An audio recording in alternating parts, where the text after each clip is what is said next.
Saya merasa kami beruntung ya, kami adalah sebuah band. Jadi keunikan Padi tentunya keunikannya adalah dari masing-masing berlima ini yang mungkin tidak bisa digantikan sama AI. Mungkin yang agak ini untuk penyanyi yang solo ya, karena dia sendiri yang mikirin, karena sendiri dia yang melakukan gitu. Kalau Mas tadi nanya apakah nyoba, iya kami mencoba. Dan itu sangat menakutkan memang AI itu. Sangat menakutkan memang AI itu. Iya, karena saya sendiri ya, saya bikin lagu, saya rekam, terus habis sudah jadi, saya coba masukkan AI, lebih bagus jadi. Lalu terus ngapain? Sendiri, AI aja. Nah, saya pikir ini yang penting juga buat anak-anak yang baru mengenal AI ya, dan tidak punya band. Nah, ini yang harus mereka pikirkan bagaimana. Kalau enggak, pasti kecanduan dah. Karena lebih mudah, bahkan lebih bagus juga jadinya.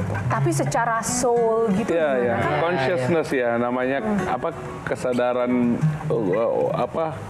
keunikan pribadi kita itu memang itu hal yang melekat pada kita sebenarnya ya. Kalau saya bilang itulah yang jadi seperti dibilang Mas Sindu tadi, Padi nggak bisa ditebak. Benar-benar album ini benar-benar kita semua kayak keluar dan mengalir dan itu seperti Mas Rindra bilang, aku bisa bedain lagu AI dengan lagu tidak yang bukan AI gitu, karena memang ada yang ketebak, ada efek kejut, ada yang tidak punya efek kejut. Aku nggak tahu nanti AI gimana, cuman yang saya percaya bahwa manusia itu punya keunikan ya, kita punya soul, bukan data beat yang dikumpulkan di train dan lain-lain. Dan bukan sesuatu yang harus kita takuti, tapi dia menjadi alat untuk membantu kita untuk apa, biasanya writer's block lah ya istilahnya ya, writer's block, dia tetap jadi alat. Dan untuk main live ya tetap itulah kenapa musisi tetap harus ada, karena musik itu harus dimainkan. Masa muda gak mikir. Iya, boleh dikatakan gitulah, nggak mikir kita.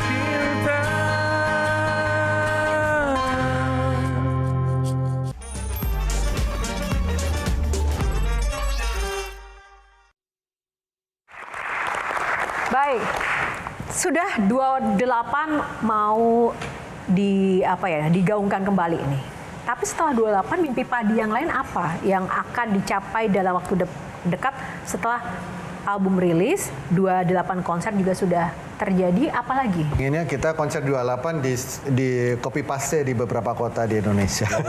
Amin. Banyak sobat Padi yang nunggu di pulau-pulau di kota-kota yang lainnya. Di era digital seperti ini kan pasti dulu nggak kebayang lagu-lagu Padi ini anak zaman sekarang juga suka gitu loh. Kedepannya dengan tidak ketebaknya Padi, pendekatan ke generasi baru ini seperti apa secara musiknya Padi nanti? Biar tetap eksis. Kita manfaatin, kalau saya secara pribadi saya manfaatin orang-orang terdekat saya, anak-anak saya yang mereka Gen Z, Gen Alpha ini, lagu-lagu apa ya yang kayak gini, mereka pasti akan kasih kita ini. Jadi mungkin itu hanya sebatas mereka ngasih kita referensi ya, tapi bukan berarti mereka memberi pengaruh musiknya seperti itu gitu. Kembali juga sih tentang ya tadi Mas Pio bilang apa yang datang dari hati akan sampai ke hati. Lagu itu awet kok. Ya, kita dengar lagu-lagu yang dari awal 1900-an sampai hari ini kita masih dengar kayak Summertime gitu, dibawa berapa kali dari lagu klasik sampai jadi. Kita gunakan seperti kata bijak, bicaralah dalam bahasa kaumnya. Bahasa kaum sekarang itu ya menurut saya ya media sosial. Tinggal bagaimana kita menyampaikan karya-karya kita di media sosial itu apa bahasa hari ini. Dan kalau lagu memang udah banyak genrenya kan, jadi ya kita juga nggak bisa maksain. Kalau mereka suka pasti mereka akan sama seperti kita dengar Queen pertama kali gitu.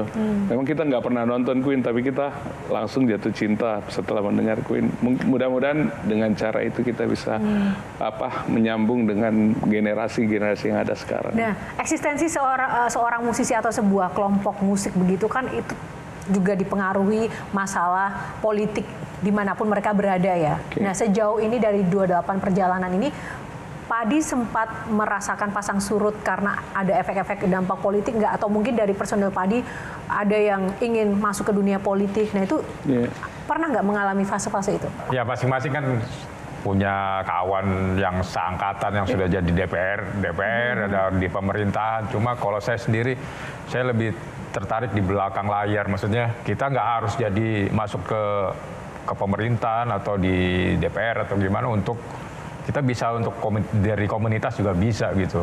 Saya pernah ditawarin juga, cuma saya bercermin, wah saya kayaknya tidak di situ gitu. Kalau aku Frekuensi, dulu ada kalau temen saya- yang nawarin nyalek ya. Terus terang saya sendiri kan nggak bisa nyalon ya. Oh Nggak punya rambut. Ya, karena nggak ada rambutnya Mas. Ya. Di dalam udah ada Mas Ahmad Dhani, Mas Pasya sama Mas Once. Kurang drummer Mas Emre. Kalau Oke. saya mau dan saya merasa bisa, sayangnya nggak ada yang nanya, Nggak ada yang nawarin. nggak ada yang nawarin. Tapi kalau ada personel yang memang mau nyalon itu boleh nggak sih?